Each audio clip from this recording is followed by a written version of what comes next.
Hi everyone. Today we're going to look at Caprice number 33 by Campagnoli, of course.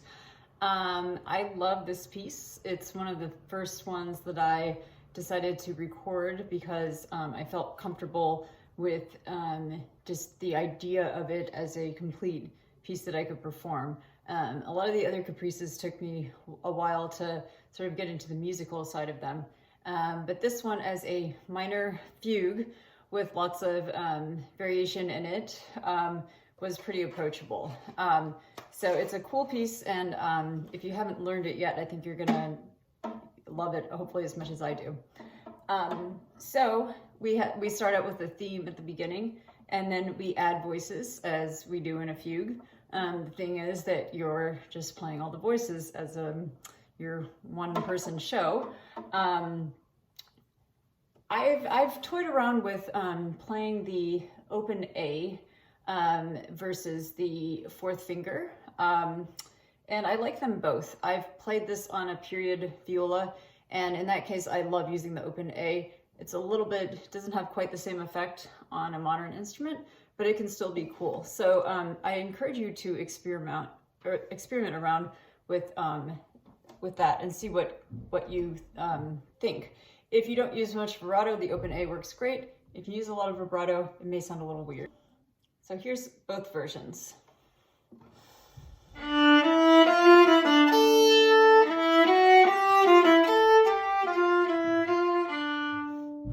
then here's with the covered A.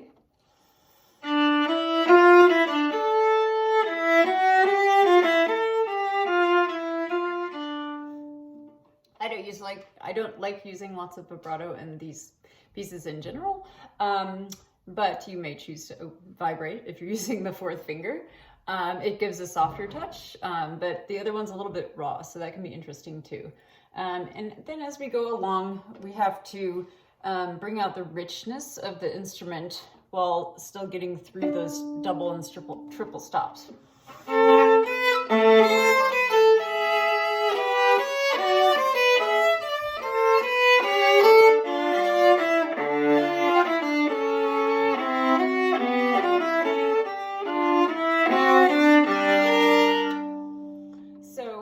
Here you might want to just linger, bring out the bass notes.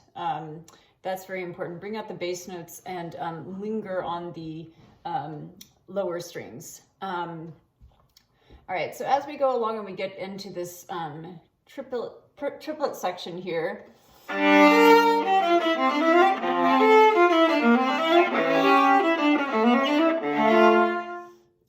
just let it flow along, right? Don't pay too much importance to the triplets. They're just getting you to the next chord. And as I talked about in my last tutorial, our chords, we're always going to roll them as 2 and 2. So even if they're a triple stop. So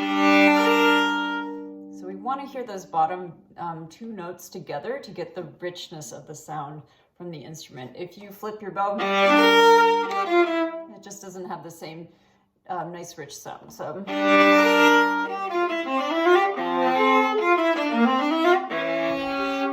there I use a 2 and a 4 to get that.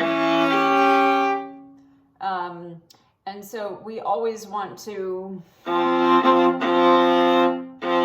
make sure that our bottom notes are really coming through and that we're grabbing them from the strings. So a good way to practice this might be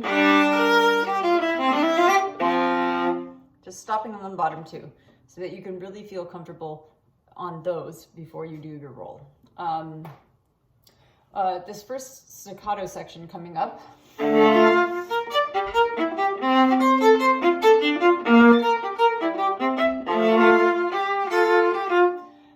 really lighten it up because this is a very heavy piece.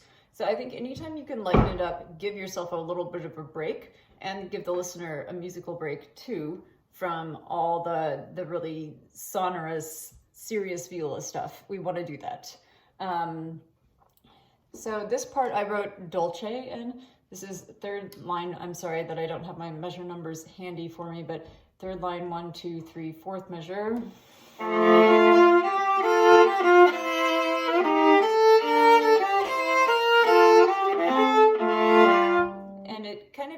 pushes you into a backwards bowing. But then you come back out to a down bow. So don't resist the urge to correct your bowings. They almost, like 99% of the time, they come out correctly. So I don't think it's all of the bowings that he wanted were pretty much written into the score.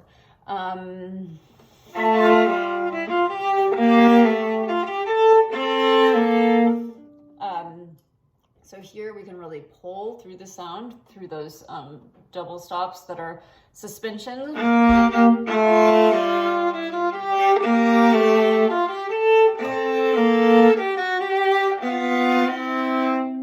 Right? There's that bass line going up. So we want to hear that come out. Really use your arm weight there.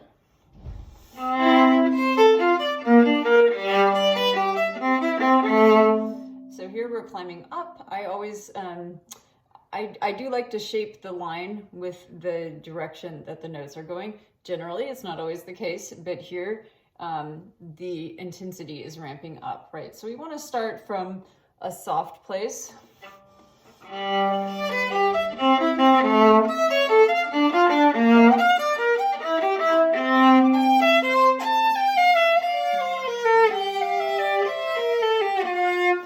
Okay, so this section, this is, I'm on the fifth line, going into the fifth line.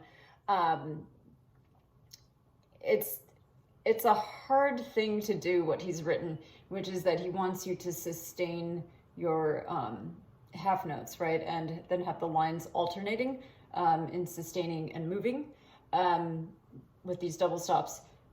Some of it is frankly, I've found to be impossible. I'll give you an example.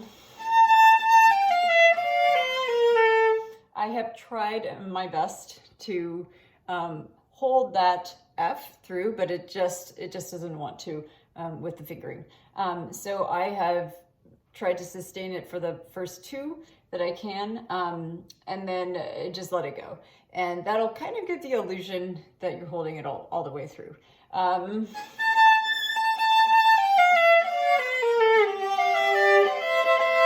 When we have the top line moving and the bottom line holding, that's a little bit more manageable to hold both notes. So,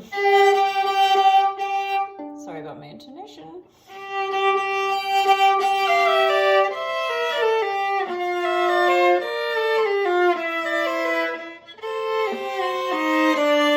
Now that one is possible, so you just have to move your third finger.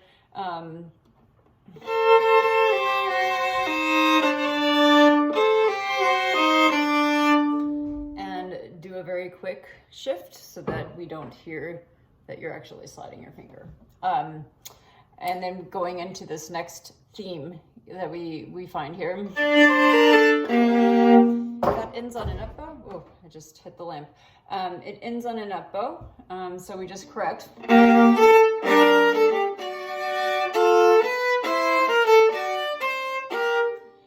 And of course, coming from such an intense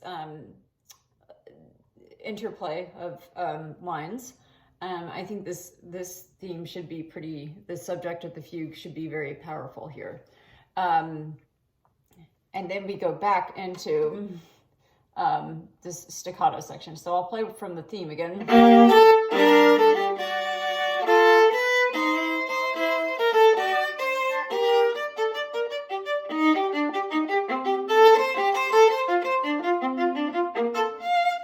And I like to go back and forth between more staccato, more détaché, and a little bit more on the string as the mood strikes. So you can play around with that a little bit. It can have the feeling of off the string, but varying the articulation a little bit. So this next part with the thirds, always fun with thirds. So this was a really hard one to train my left hand to do. The open and two, I'll show you. The hand gets a little confused with the 2 and 4 and the open and 2.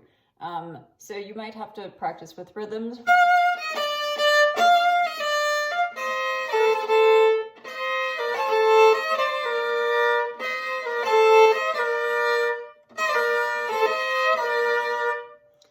Okay, so rhythm work is a good way to sort out the left hand issues. And you can do extended stopping too, to really exaggerate, to just really train your hand. Don't be afraid to stop as long as you want to. As long as your motion going to the next note is quick, you're going to get the quick fingering worked in. But the stopping is really important. Let's see, going on.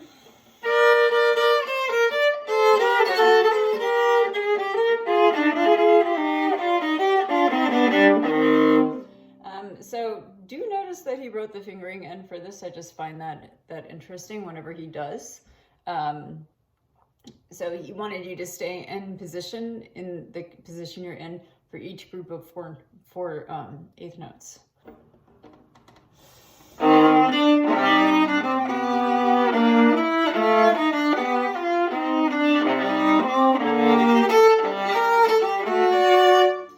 So here our theme comes back in an even, or our subject, in an even more tumultuous and sort of rocky sounding way. So really bring out that angst, and then we elevate it here, right?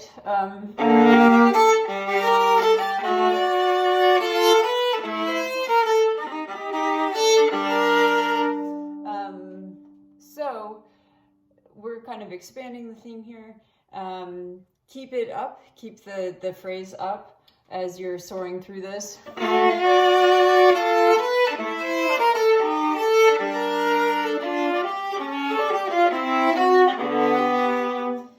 That descending line F, this would be the 1, 2, 3, 4, 5, 6, 7, 8 line.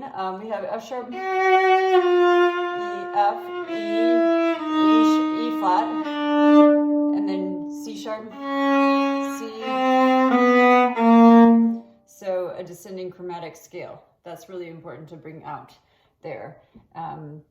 As much just singing through those double stops and triple stops where you can.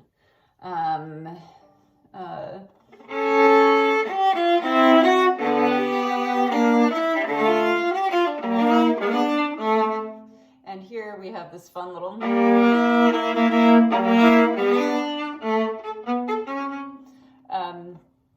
so elbow all the way in, of course.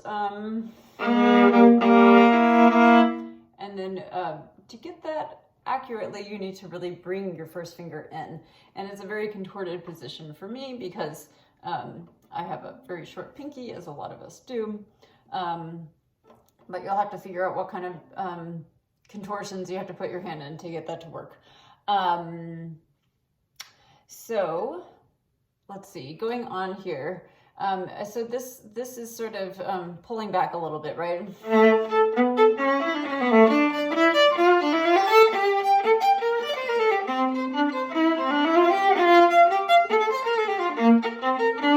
So we get sort of that, a little bit of a dolce quality here again, with a sort of 5-to-1 action. It's a little bit less, it's just a different, it's like a singing sort of part without being singing. So as much as you can bring out the playing and the harmonies there, while still having this sort of sautier stroke. The other thing he's done that's interesting here is at the beginning of the sextuplet, he has put a dot. So I try to sort of hint at that, but I don't give it a lot of attention because it's just, frankly, when you're going in the tempo that I find works for the fugue, it doesn't really come through so much. But I don't. I used to think it was more important, and now I'm just. I think it's an idea, right? It's the and then you have ba-da-da-da-da-dum. So that part is separate from the C sharp. So that's the idea that he's trying to convey. So if you voice the C sharp a little bit more than the rest of the sextuplet, then you've gotten the idea that I think he's trying to bring through.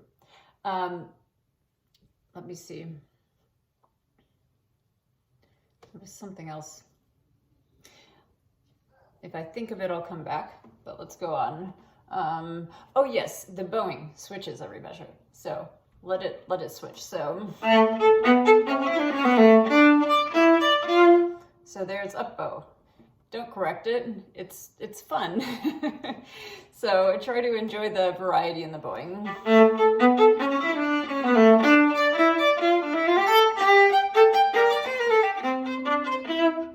I find the up bow measures to be a little bit lighter and the down bow measures to be a little bit heavier in the voicing. So I think it works really well. And then when we get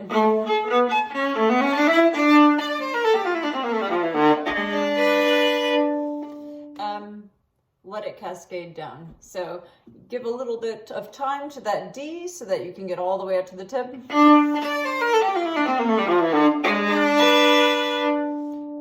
Usually I like the triple stops to be 2 and 2, but there I like the G sharp on its own. You can also do the 2 and 2, but I think either way it works really well. With this chord progression coming up.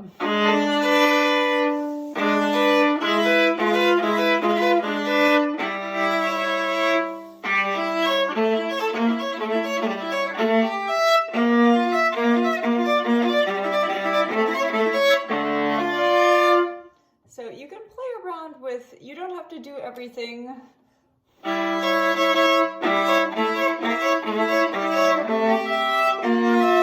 It gets a little bit sort of monochromatic to just keep doing the same thing. And I honestly can't remember what I did in the very old recording that I have out, but I will have a new one out where I will play it like I just did here. So, so yeah, play around. You could even do a back and forth. It'd have to be really fast.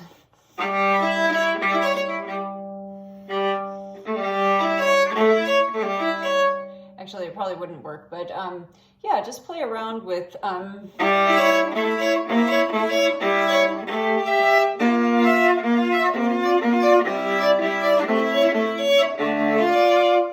your texture there. So at the end, with just a little bit of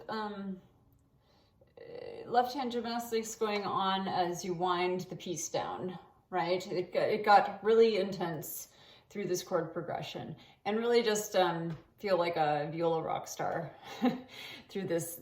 You can't give it too much intensity, I don't think.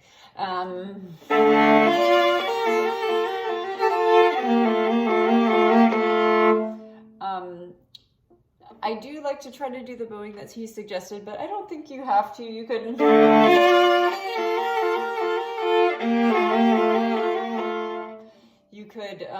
slur into the new measure if you want. That the first chord, the D minor chord, could be on its own like I just played. So there, I think there's definitely some flexibility if you need to make it work for your right hand. This little thing here, I'm almost plucking the string and rolling over. So you can hear my left hand doing it. That's actually what I'm doing when I'm playing. And you can probably hear a little bit of the pluck going on. I'm exaggerating, but it needs to be a quick roll, and therefore it will feel a little bit like left hand pizzicato. Don't be afraid of it.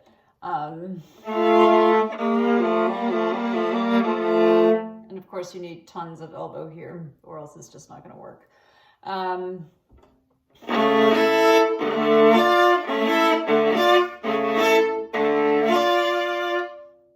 At the end, I like doing up, down, down, down.